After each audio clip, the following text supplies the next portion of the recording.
యాకోబు రాసిన పత్రిక 1వ అధ్యాయము 12వ వచనాన్ని చదువుకుందామండి.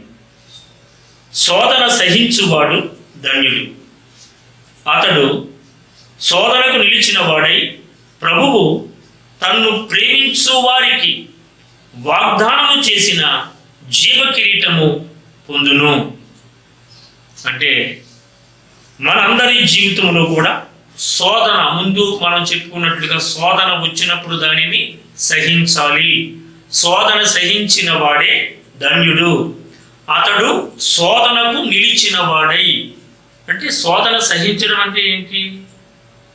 శ్రమ అనేటువంటిది క్రైస్తవ జీవితానికి సంపద. శోధన అనేటువంటిది క్రైస్తవ జీవితానికి విలువైనటువంటి ధనము. ఇవి నీ జీవితంలో వచ్చినప్పుడు నీవు అవి ధన్యతగా ఎంచుకోవాలి. ధన్యతగా నువ్వు ఎప్పుడైతే ఎంచుకున్నావో దేవుడు అంటున్నాడు, నిన్ను ఆయన ప్రేమించి నీకు ఆయన వాగ్దానం చేసిన జీవ కిరీటాన్ని ఇస్తాడట. ఇప్పుడు తెలుసా, శోధన నీవు జయించినట్లయితే.